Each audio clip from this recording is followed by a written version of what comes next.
like if you are educated in Muay Thai, the fight doesn't make sense on paper. What? Run away from Albert Tour to fight Yovicha? That makes no fucking sense. Coming in hot with a bang, running amok with a gang. Playtime's over, here to take over, we ain't playing no games. They know it's enemy season, they know we don't need no reason. So tell them to back it up, cause we still in that third for the game. Coming in hot with a bang. All right, guys, welcome back on the MTL podcast. This time we have Mcvicker. Needs no introduction. Max has been here since MTL last week and hanging out at the gym and doing some PTs and got a seminar. So it's been pretty cool having him around, showing him the Queensland way of life. So, yeah, how are you? Not too bad. It's been hectic actually. Like I got back in from Perth. What day was it? Friday. Drove from Sydney up to the weigh-ins, watched the show, and then came back here and started doing PTs on Sunday through to now. And I got the seminar tomorrow, and then drive to Nowra, and then do a seminar on Sunday, and then back to Canberra after that. So it's like a whirlwind week. Well, the show, first of all, what did you think? I really enjoyed it, yeah. I think what stood out the most to me was like, and the reason I've been wanting to go is just like the difference in production compared to like other shows. I think we've been obviously I've watched Muay Thai for a long time and I've always been a fan of Muay Thai while doing Muay Thai. And something that we've always been lacking is like the business side of things. Like people are sort of living off ticket sales and we're just like doing the same thing. Nobody's looking to like innovate and create something new where we can start to grow as a sport. But also like, I think we spoke about it before, like creating characters out of fighters. Like growing up, I would see someone like, and they almost had it with like Evo in Once Upon a Time, but like the John Wayne Parr was like when I first met him, I was like 11, 12 years old, and he actually was a celebrity to me. And then I got to a certain age where I was like, oh, there's like no longer celebrities in Muay Thai. Like they just became people again. And I don't know whether that was just me growing up or it was like we kind of lost that feeling. But it feels like MTL is starting to create that feeling, especially for like the young people going to the show. I was noticing more of that sort of behavior than what there's been in recent times. So it's like that and the production and just the sheer size of the show as well. Obviously, like, what was it in the end? 2,300 people. Yeah. That was pretty cool. Yeah, it was pretty cool. Yeah. Cool feeling. What was your favourite fight? You know, on the thing, I did that post-fight interview and I was like, oh, Denzel. And I did enjoy watching Denzel because I've like followed his career on RWS and all that stuff.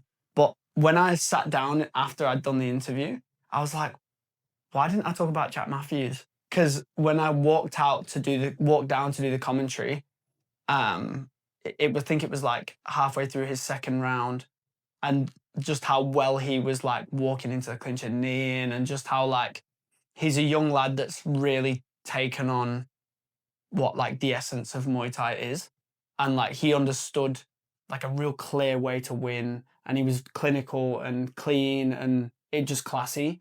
In a real aggressive way, and he just showed really nice Muay Thai. So probably watching Jack, even though I didn't get to watch the whole thing, but I think his fight was the one that I enjoyed the most for sure.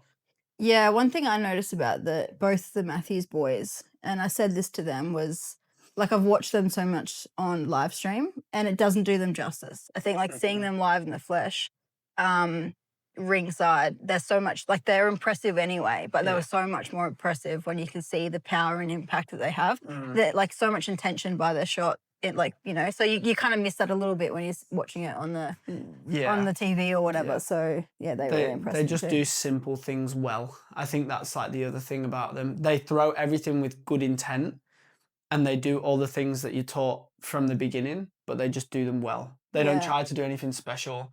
They defend well, they throw shots well, they clinch well. They're just very rounded fighters. And one of my favorite fights, like from like national level has been, I think I always get them mixed up though. Daniel's the bigger one, right? Yeah. Daniel fought Jerome, like from Muay Thai, and to this day it's still one of my favorite like fights to go and watch from, you know, like the roots level. Yeah. That was such a good fight, them two. And I reckon they should fight again at some point. Tee that one up. Yeah. And so you've been in Thailand. Let's talk a little bit about you've been in Thailand, then you've come back here, recovering some injuries. How's all that played out? So it was really weird actually. And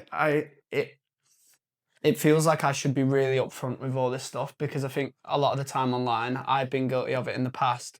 Like, no matter how good you get at Muay Thai or how good an athlete you become, you are still a human being, and then you can still just get like a cold or something like that. But when I was in Thailand, I was on a roll, I had 2 fights, I was doing okay. And then I got a really bad stomach infection in Thailand, and it put me in hospital. That was 10 days before my first fight that I had over there. So the one in, I think it was like April. 10 days before that fight, got really sick. I was in hospital. I come back out and was just like fighting to get to the fight, basically. Like I was just surviving that last 3 days to then start cutting weight and then fight. And I ended up fighting. I made it work. It was one of those fights where it was like, okay, I won, but it wasn't like I don't go back and show people the footage of it. It was like I just made it work. And then I had like 2 days off. On the 3rd day, Leo messaged me. He was like, okay, you have a fight in a month. And I thought, okay, I've had a few days off. I'll take till the Monday off and I'll just be like normal. I'll recover. My shin's sore, but I'll be fine. I went back to training and I was like, oh, I feel horrible. That whole week, I sort of tried to push through for a couple of days. And then I was like, no, seriously, I need the rest of the week off. I can't survive this. So I took until that whole week off. Came back the next week with 3 weeks to go till I fought. Tried to start training again. Horrible. Like I just couldn't recover. I couldn't do like more than a round and a half on pads, feel it without feeling like absolutely dead. And obviously training in Thailand will often go for like 2 to 3 hours. So in the morning and then in the evening. So I was dying like 20 minutes into the session and then just in survival mode the rest of the way through. I wouldn't speak to anybody. I wouldn't be able to do anything. And it just continued like that. And I just made it work again. And I was pretty lucky in the second fight. Like the fight started to heat up and then I managed to hit, I don't know what I did, but I managed to start getting ahead in the fight. And the boy just didn't want to fight pretty much. So it got halfway through the 4th round. It was more or less he'd given up. And so I got to the end of the fight and I was like, it's kind of a relief. Like I got away with it a little bit. And then I was like, okay, I'll take a week in Canberra. And then I did. And then I came back, still no improvement. And I was just like a mess. So at this point, it's like over a month that I've just felt awful. And I started to think about why. At first, we thought maybe I had some form of parasite and the infection was still messing me up. We started to like just theorize everything it could possibly be. We couldn't figure it out. I just couldn't recover. It went on for another like 2 weeks in Thailand until I just went, it's costing me too much as well, going to the hospital and doctors and stuff. I'm just going to go home and figure it out, which is what led to me coming home. We basically got no answer in the end. Like I went to a sports doctor here and they seemed to think it was like a post-viral fatigue that started to clear up maybe like 3-4 weeks after being in Canberra. And then I managed to TED my PFL in my knee, just helping one of the boys out in clinching in Muay Thai. So then I've had like 4 weeks since then. So now I've been dealing with that as well. So it's just been like, can I swear? Yeah. It's just been a shit run. It's been a shit run basically. And it kind of feels like one of them things where it's just like, it just kept knocking me back. And also I was in such a shit mental space, like being in Thailand, doing everything I could, losing money and just making no improvement. And I was by myself and I was just like, what am I doing this for? And so eventually it was kind of at the point where like everyone was begging me to come home. Like my mum was begging me to come home. Hannah was begging me to come home. They were like, why are you there? You can't fight, so why are you there? And so eventually I just went, oh, okay. And I just came back to figure it out. But now, on a positive note, I've made something, I've like managed to come to the show, got to come to this show, got to do like the week here. And then I'll probably spend like 3 weeks back in Canberra just while I do the last of my rehab before I can like fully train again. And then I'll head back to Thailand and pick up where I left off because eventually all the fatigue stuff resolved itself as well. But yeah, it was a wild ride. It was a shit show, to be honest. It's funny because you're right. Like people just see on social media, it's like the clips of you training, and they assume if you fought, if you've gotten there, that means it was smooth sailing. Yeah. So they just like assume that you've had this great month of training, fought.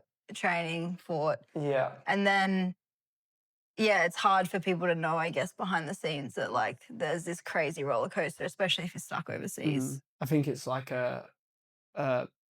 any fighters always say you never go into a fight 100%. But I think I might actually be the king of fighting while a mess. To be honest, half the fights I've fought in the last like 3 years, I swear there's been something seriously wrong with me in the process. But yeah, been unlucky. And then the interesting part about all of that, which I think is a topic we definitely need to talk about, and it's funny how it happened. I think obviously it all happened the right way for a good reason. Yeah. The universe sometimes does this. But August show was supposed to be headlined by you versus Albert. Yeah, it was. So everyone in the Australian Muay Thai community that keeps asking for this fight, everyone knows that everyone wants to see Max versus Albert. And we were working on it for, I don't know, a while. Yeah, because I was just ducking him so much. Yeah, he didn't want it. He was like, nah, I'm too scared. But obviously when you're trying to book 2 high caliber fighters like that, promotions, schedules, everyone's trying to get the same fight. It's a complicated situation. But we were so close. And we pretty much we got to the point of you were like, we had you locked in, right? Mm-hmm. We had Albert first locked in saying, yeah, let's make this, we'll do the fight. And then I had South Bank already booked. So I was like, my goal was to make it happen and line up for August because I knew that venue was and that show was going to be big. So it was like I wanted to do that fight justice. And then it was just like I knew that my chances were slim of like everything lining up. And then you obviously at the time when we first spoke about it, there was potential of like what might happen with some Raja fights and stuff as well. So we were sort of... The first time it was mentioned to me was with Darren in Perth because I was like back in Perth in like late November. I think that's the first time you actually reached out to try and get it to happen. It was like late November, early December, and then the conversation went on into January.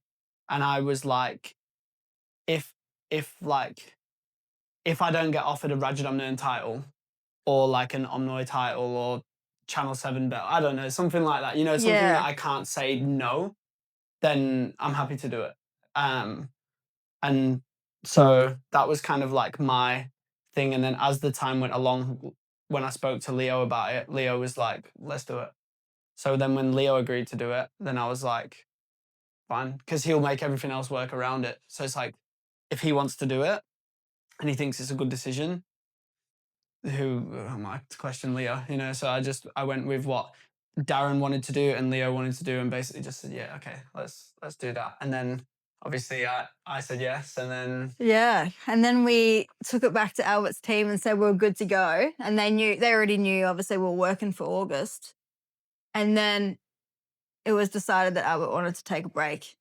And so it was like a fucking hell moment for me. It's the easiest way to explain it. But in the end, now that all of this panned out the way it is, good thing it didn't happen because you, like you said, what, about maybe a month or less later, it was like you probably wouldn't have been 100%. Yeah, no, I probably would have gone into the fight like 40 tops. Yeah. Yeah, I would have been a bit of a mess. I mean, I probably would have done it anyway, knowing what I'm like, but it wouldn't have been a good idea to do it anyway. And like, because so many people have been going on about this fight to me for ages, when I did fight him, I wanted to make it very like, in my mind, I wanted to come out the back end of the fight with you going, why did I match that? Why did I match that in the first place? It's just stupid. Because on paper, the fight doesn't make sense. Like and not in a mean way. I really like Albert as a person, but like if you are educated in Muay Thai, the fight doesn't make sense on paper. The best fights Albert's ever had has been against Rod Leck, Pet Sitmonchai. He knocked out Pet and he won against Rod Leck. He did well in that fight to do what he did, but I still don't think he won the fight. Also taking into account that Rod Leck belongs at 63.5. So does Pet. Pet half the time doesn't want to be in the ring. He's a good mate of mine, but I can say that he doesn't even care. So half the time he don't want to be there. Rod Leck is ready to retire and did the fight for money. It's like, and they both belong in a weight class below. And at the same time, I was fighting Yogichai and Rajadamnern. And I was fighting I think in 6 months, I fought 4 Rajadamnern champions. One of them was the current Rajadamnern champion in the weight class above me. One of them was the current Rajadamnern champion in the weight class I was in. And another one was the Rajadamnern champion before him. So it was like I fought 3 guys that were at the very top of the very top and were bigger than me.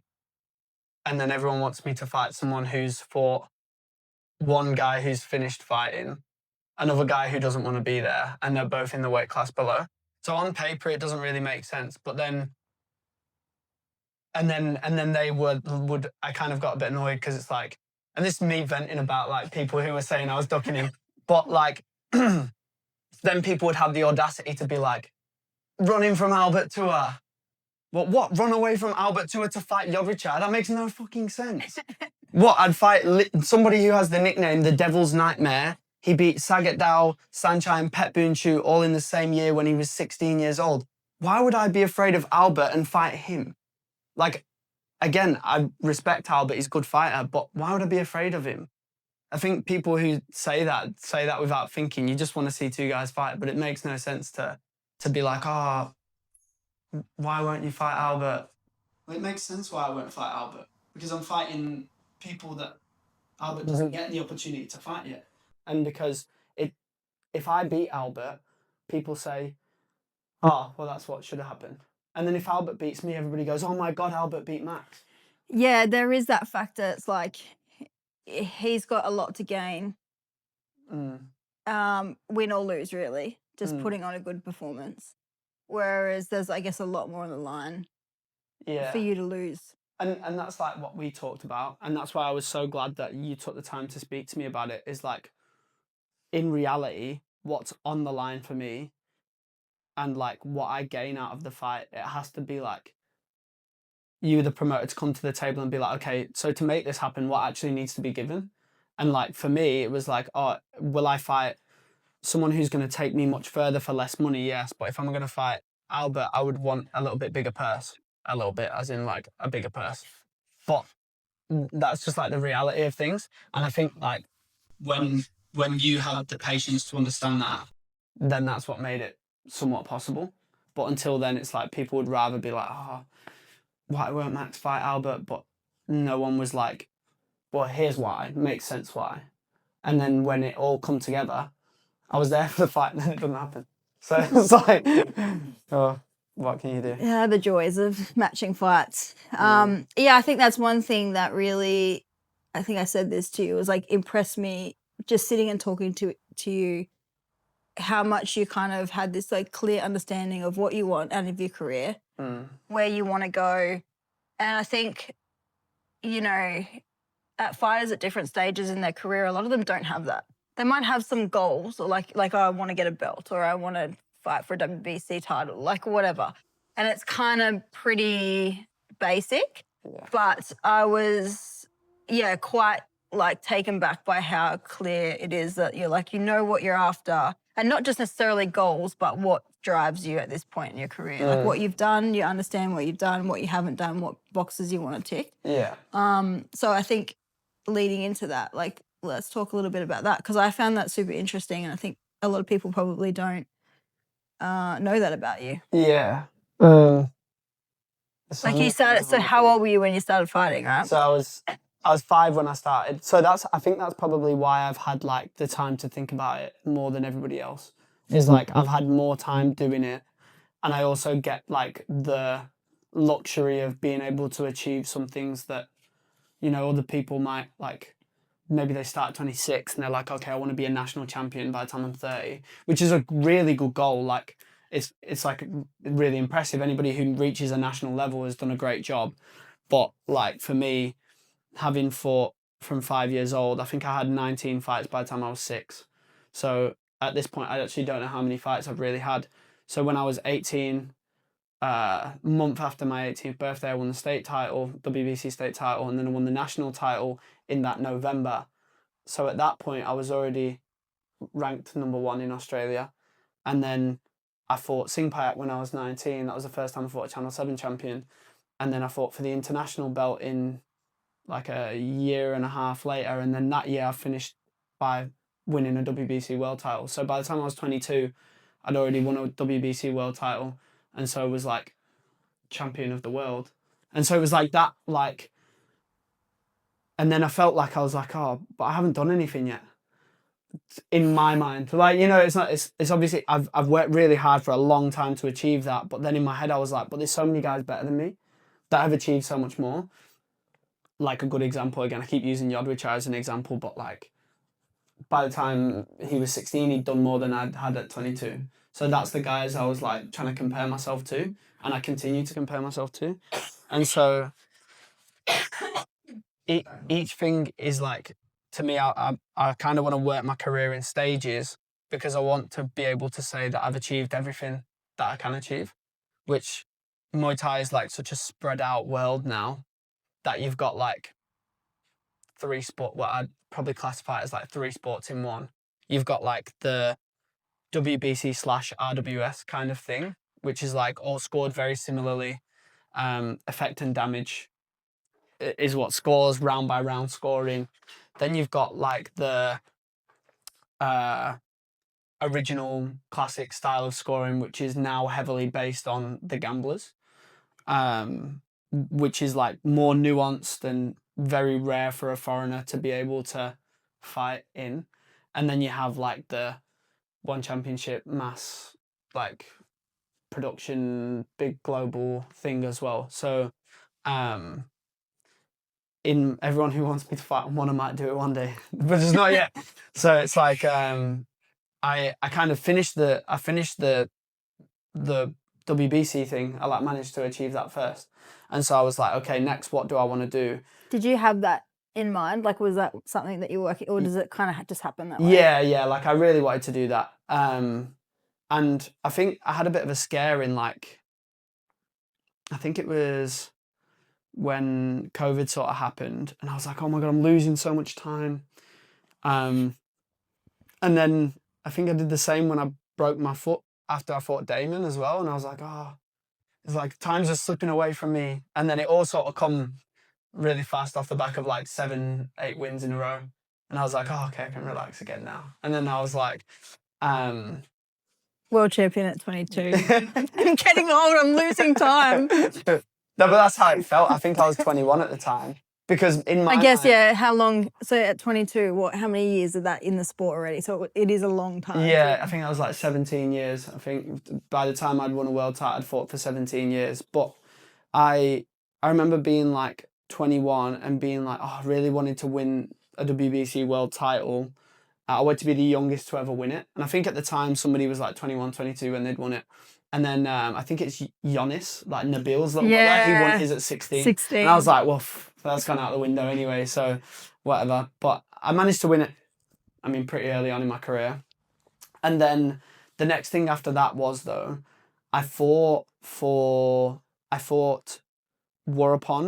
Sordetchapant for the WBC world title, but it wasn't originally matched against him. It was matched against Sajjad.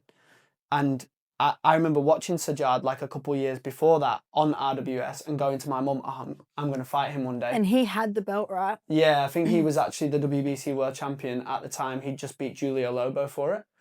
And I remember being like to my mum, because she'll quite often watch fights with me on TV, and I'll be like, Mum, I reckon I'll fight him, and I reckon it'll be like a rivalry. He'll be like my rival in my career. And then so I was like, well, I feel like I'm not the world champion until I beat that guy who had the world title and relinquished it because he had a broken hand or because he was injured or whatever. So I was like, okay, he's on RWS. That's the next goal for me. So I had one fight on RWS. And then I won that. And then I was actually matched against him again. And he pulled out 3 days before the fight that time, or about 3 or 4 days before the fight, because he had a knee clash with Nabil, actually, at training. And so he pulled out of that fight as well. I ended up fighting some Ukrainian boy and won that one. And then the tournament started. So it was like, he'd pulled out on me twice, and I was like, well, he's in my group in the tournament. He's going to have to fight me now. And so obviously first I fought Yodwichar, which was a good experience and probably gave me a lot more fame in Thailand than I'd had before. And then I finally got the opportunity to fight Sajjad, which to me, I think the thing in my mind, and like Kieran and I kind of was like drilling this in our heads the whole way through training for this one, was like the number one foreigner. It's like obviously Thailand, they don't care about WBC, like it's nothing to them. So there's stepping stones. Like I couldn't be like number one in the world. I just got beat by Yodwichar. But it was like the number one foreigner, because there's a level that you can reach to then compete with the Thais, and there's only a few of us that can. So it's like to be the number one foreigner was already a big statement for me. And at that time, it was like there's probably him and Erdem as well at that weight. And he was in my, Sajjad was in my group, and he had the title, and that's the guy I wanted to beat, and finally got to fight him and ended up winning that fight. And then finished up the tournament fighting Hercules. I felt like when I came out the back end of that tournament, I was just a little bit off. Like I just wasn't quite there to beat those guys. Like Hercules went on to win the tournament, to win the RWS tournament, which is massive, you know. And Yodwichar, I mean, speaks for itself, like speaks in volumes. So I felt like I was just pipped in both those fights. I just wasn't quite there. And the next thing I wanted to do, I met Leo in the process, and I decided that the next thing I wanted to do from there was like to prove that I could fight on the Thai circuit with the Thais in the original format of 5-round Muay Thai, learn to understand the gambling, and to basically say like I can do Muay Thai in every way. And it felt like the only person that could help me do that was Leo. And so You went there, originally you were in Bangkok, right? Like wasn't your intention to go train under Leo? Yeah, so that was another bit of a mess. So we Hannah and I packed up and went to Thailand, and we were like, yeah, this is going to be great. We're going to live in Bangkok. This gym's going to be awesome. We had like a choice between two gyms. We were either going to go to Kiat Song Rit, I think, or we were going to go to Luxwan, which was like, they were pretty close to each other. And so Hannah actually really liked Kiat Song Rit, but I was insistent on going to Luxwan.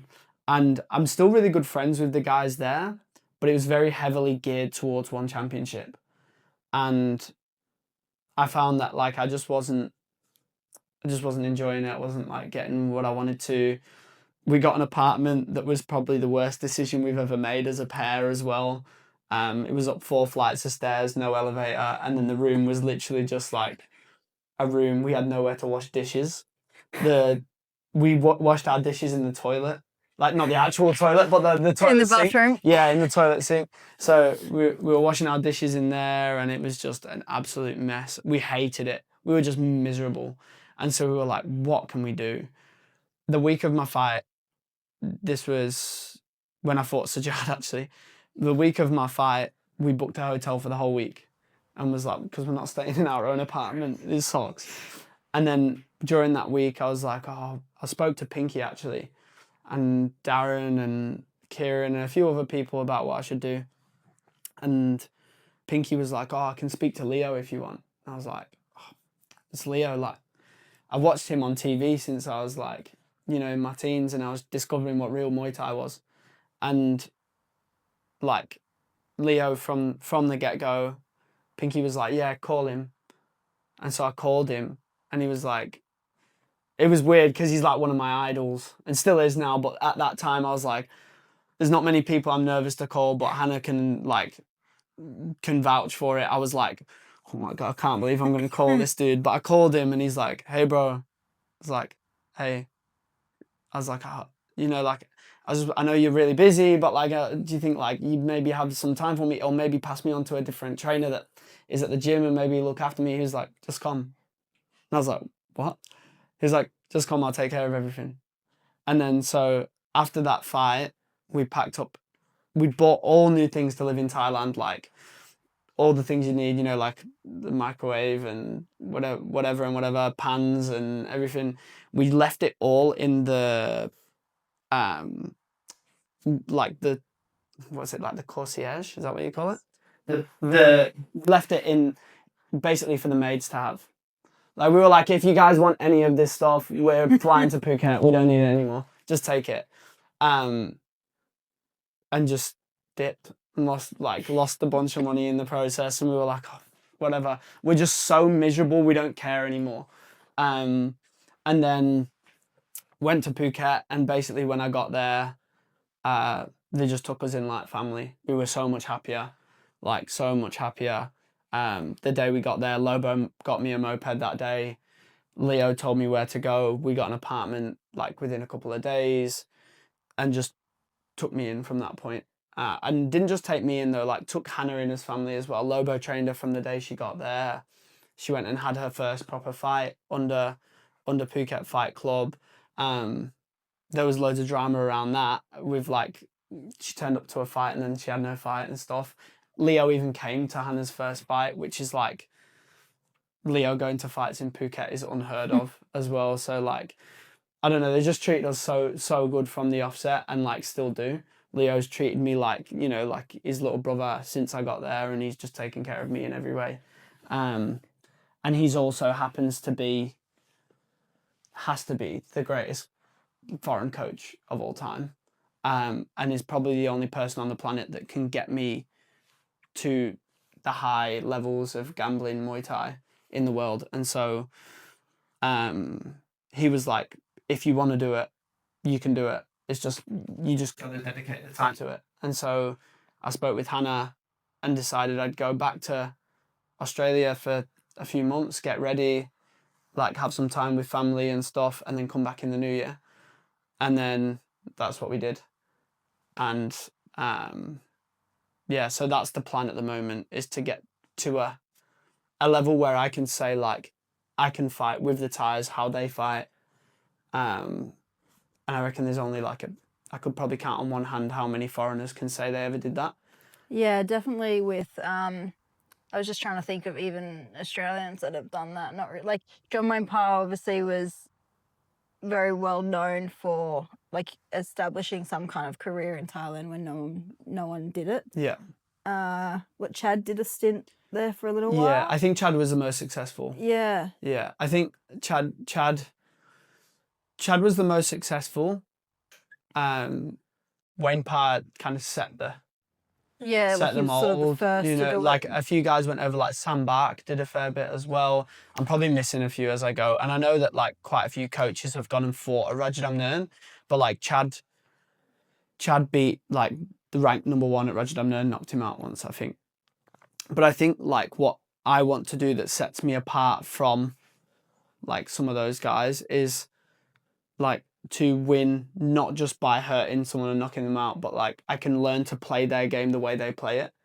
And that's what stands out about Leo's fighters by comparison to other foreigners who do well in the stadiums.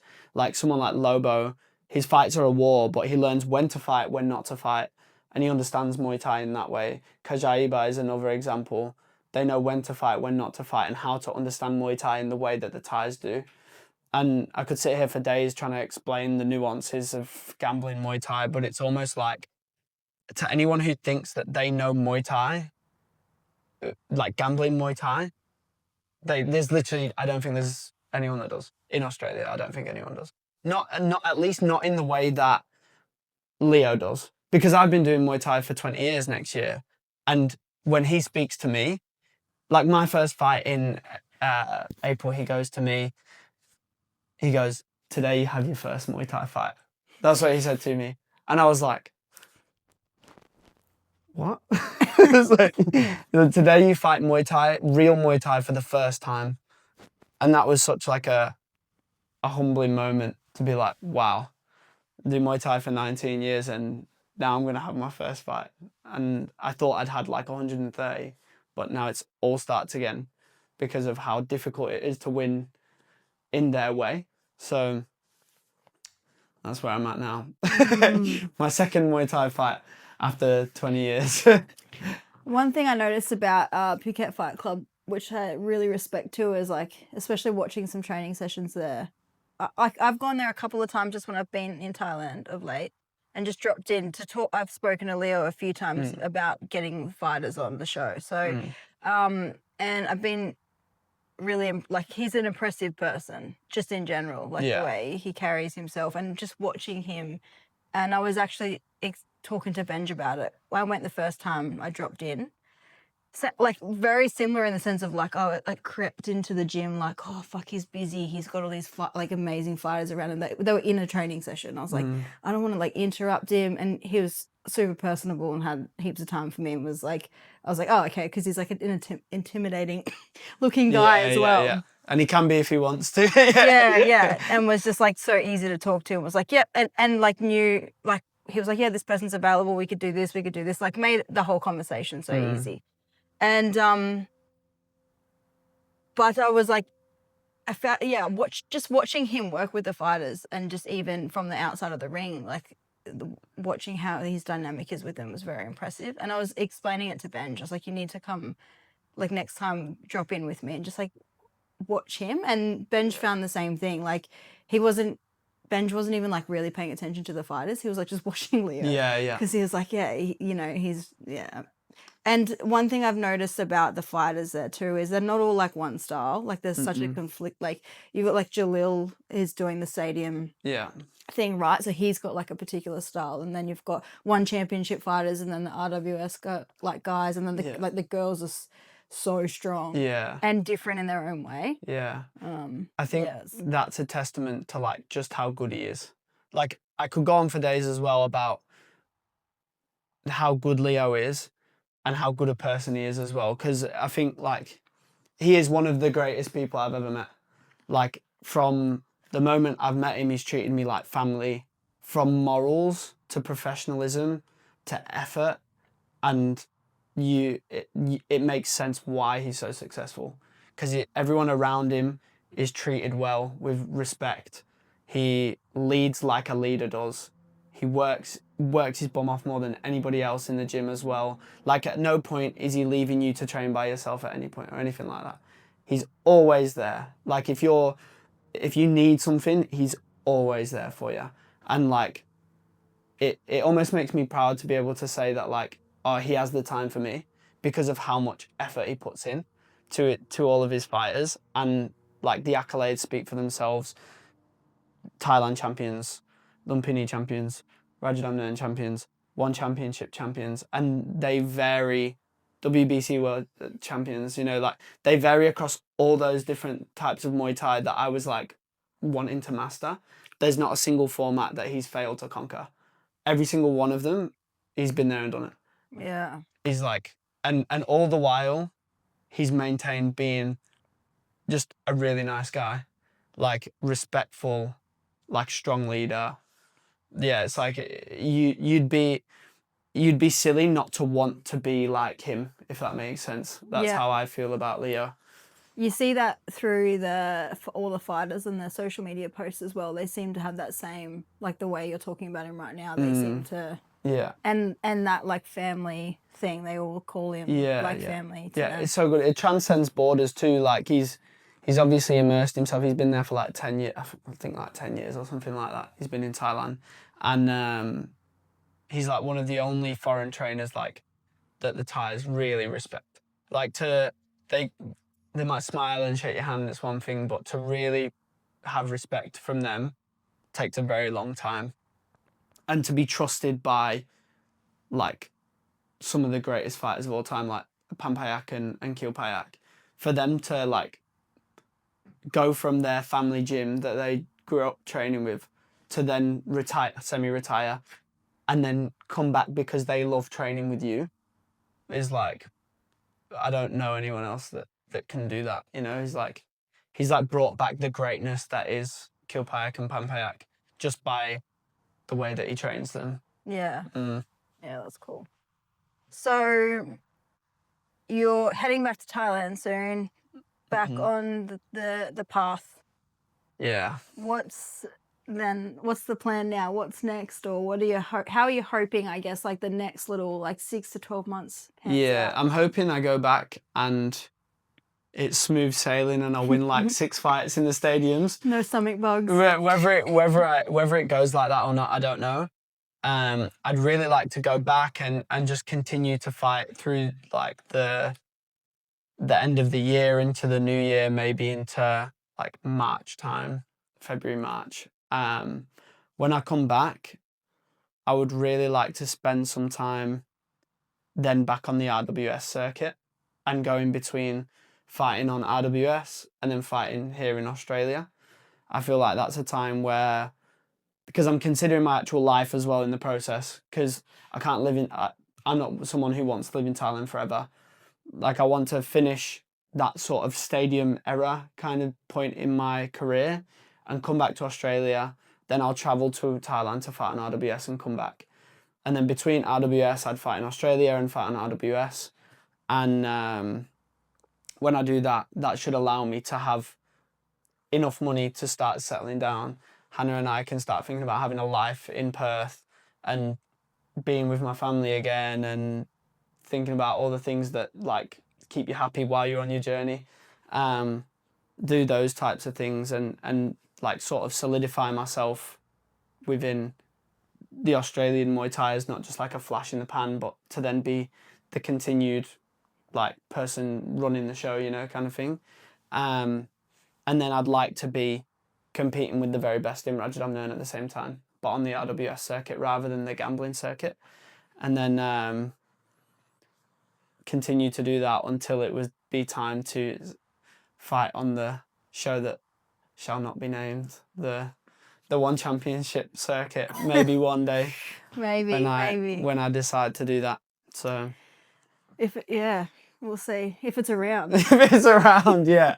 That's it. I mean, if it disappears, I'm not going to be like, oh, no. Yeah, you're like It's okay, but like, I think if it's still around by the time I'm 28-ish, or if I'm happy with what I've achieved between RWS and Australia, and I feel ready, I don't know if I should say it on a stream, but like, when I get back to Australia, I'll start practicing in 4-ounce gloves 4 years before I decide to go on one. Like, I'm not just going to be one of them guys that jumps in there, breaks his hand in the first fight, and then never fights on one again. Like, if I'm going to go there, I'm going to prepare a long time before I do it, so I don't look like an idiot when I get in there as well. So yeah, for someone that's had so many fights, obviously you had so many fights as a junior, which, like, the UK system is so good. No head contact early on, pads, doing things like Australia's finally catching up to that now. You know, which is a battle in itself, getting people to sort of, particularly in Queensland, getting people to adopt the fact that kids shouldn't fight with head contact too young and all that. So that's obviously played a really vital role in keeping you safe early. But now, like, even at this point in your career, you've had so many fights and you've got a fair few brain cells still left, which I think's a good testament. And I think that, like, that obviously plays a role too, right? Like, you wouldn't want to just go, like, have you thought about that? Like, running into one championship when you probably had many opportunity to. yeah. Like, do you think about that?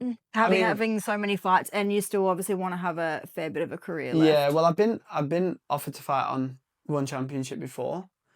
It's never been a great offer though, either. So like, it's never really I've never been tempted with the idea, but I've thought about in my mind, what if they did offer me something really good? And I think of my career in the terms of like, okay, if they offered me $20,000 a fight now, which is a bit more than I could probably earn in Australia now. Well, how many times could I fight in a year if I fought on one?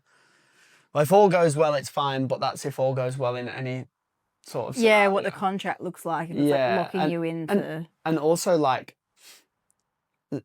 shout out to Tyson Harrison, I really like him, but now how many times he broke his hands in the last, like, 4 or 5 fights? And I know I don't fight like him, but the reality is you got small bones in your hand. When you punch in 4-ounce gloves against someone's head who's hard, regardless of whether you knock them out or not, if you break that hand, there's a good chance it's never the same anymore. Yeah. Maybe you have to get surgery. That puts you out for 6 months. That could have been 3 fights that you fought in Australia and you could have earned maybe 45k instead of the 20 and a broken hand.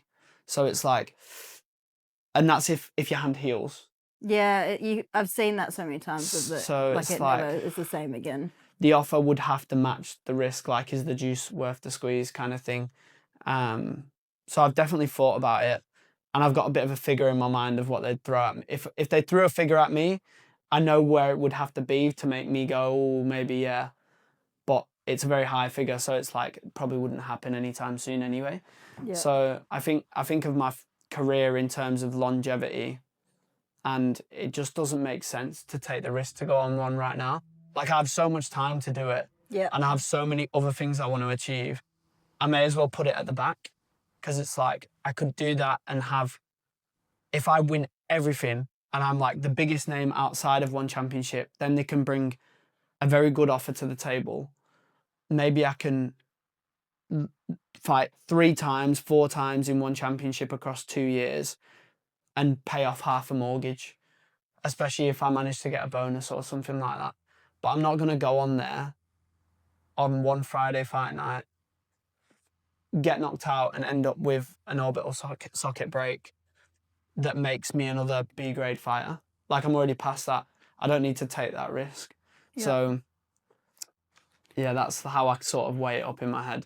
Yeah. Yeah. It's not so much the actual brain being knocked out thing. I think it's more about, like, what if I break my hand or my wrist or get an orbital break or break my jaw in a way that sort of ruins my career in that way? Because if that happens when I'm 30, okay, I just retire and I take my money and I call it a day. Yeah. But if it happens now, I actually don't know what I'll do with my life. I mean, at 22, you're already running out of time. So now yeah, that's it. Yeah, it's like if it happened now, I'd lose the last, 6, 7 years of my career. Because I'd like to be fully retired by like 33, 32 maybe. Because by that point, yeah, like, I'll have fought for nearly 30 years. So I'd like to retire not like 38, 39, you know. Yeah. And also, I've seen too many fighters get to a point where everyone's like begging them to stop and they're like, one more fight. And it's just like, I don't want to go through that. If Hannah starts telling you you're like forgetting things that you shouldn't forget, Sure, it's like it's like time to stop. Yeah. Oh, that's good.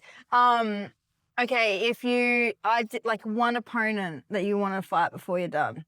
Oh, ever? Like it? Ever, like, doesn't matter, promotion, what? That's still fighting though. It's still fighting. Yeah, okay, I was gonna say I'd like to fight. Oh, he's still fighting. But can he be like younger than he actually is? Sure. Because I'd want to fight Sanchai. Oh yeah. Like, if I could fight Sanchai 10, 15 years ago, I'd fight Sanchai. That's who. If you got the offer to fight him now though. Oh, 100%, I'd take it. Yeah. Yeah, 100%. But they'd never match it with me now. It's like, yeah, they're way too careful to match that now. But I mean, like, if that could happen, if he can hit me once and I'll just go down, don't care. Like, just to have that picture of stood in the ring with Sanchai would be like, yeah, I feel like he's one of those people where you get into Muay Thai and you're like, Sanchai's amazing. And then you start watching so much Muay Thai that you like forget how amazing he is. And then you look back and you think, Jesus, like, just how good he was. Like, I don't know how many people know this, but when he was in his prime, he was so good that Sagat Dao and Pet Boon Chu, who were ranked number 2 and ranked number 3 at Rajadam Nern, did a tag team fight where they 2v1 Sanchai. So Sagat Dow, I can't remember who it was. One of them fought round one, round two, round three, and then the other one gets in at round four, round five, and fights Sanchai 2v1. So and Sanchai still won. And that wasn't like two bums. That was like rank number 2 and rank number 3 at Rajadamnern at the time. And he managed to beat the second and third best fighter in the world, fought him together and still lost. That's how good he was. So if I could fight anyone, it'd be Sanchai. In his prime though, not now. It's too hard. All right. Any belt in existence? Oh, that's hard. Ooh. See, I would like my own bias would say Rajadamnern because I just like Rajadamnern. But for me, the hardest belt to achieve, like the hardest belt you could get, is the Channel 7 title, I think. I don't think I'll ever win one. It's like the only belt I don't think I'll ever have a chance of winning. But if anything, yeah, I'd like to... Do you have to consistently fight on... Not necessarily. I think, do you know what? It's probably more possible for me to win the Channel 7 belt than most foreigners because I'm big by their standards. Yeah. Like, I could probably end up, if I fought maybe 3-4 fights at Channel 7, but I fought in like because it's the same morning of weigh-in, if I fought at like 69, 70, if I fought in that category, I could probably have 2 fights and fight for it. I know that like Joe Ryan, who fights 72 and a half, he'd never fought at Channel 7. They offered for him to fight for it. But then it kind of defeats the purpose.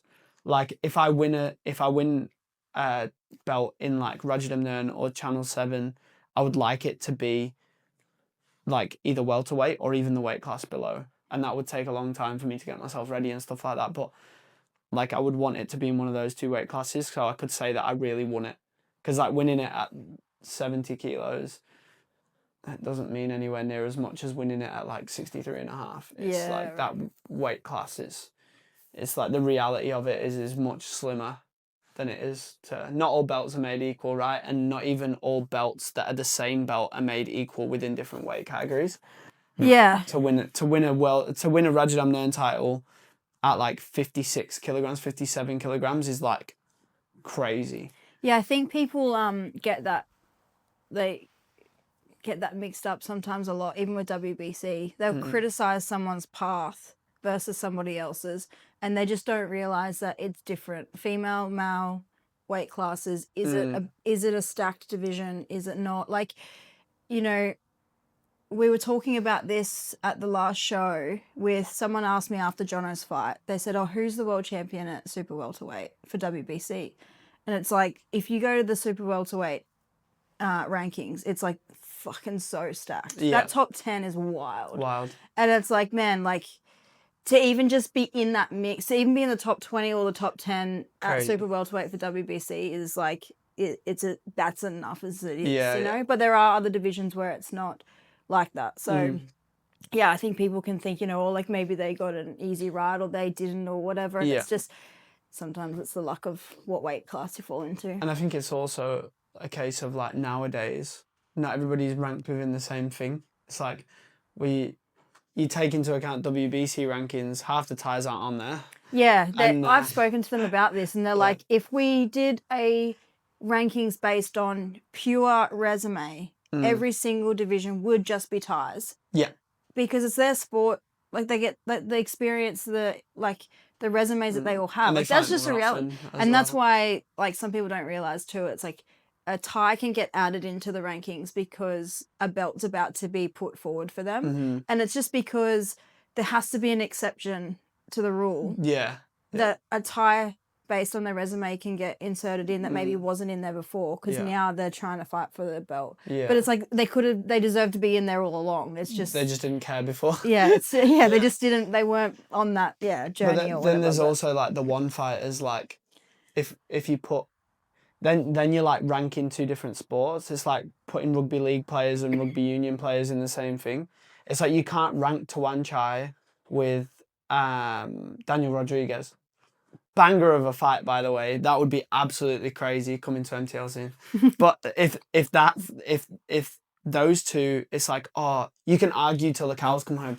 Well, Tawanchai is like better than Daniel Rodriguez, and you could argue Daniel Rodriguez would knock out Tawanchai, but you'll just never know because like they're completely different. They're in two different worlds. Yeah. One's in small gloves, one's not, and it's like one's on one championship. Even if they fight kickboxing, it's still a different world to what RWS is. So it's like, you know, to even rank them in the same rankings when you're watching one of them in small gloves most of the time and one of them in Rajadam Nurten is like impossible. Yeah. We have this problem a little bit now with WBC and One have a really good relationship. So the One championship fighters are in the rankings and it makes it really difficult because you can't book them.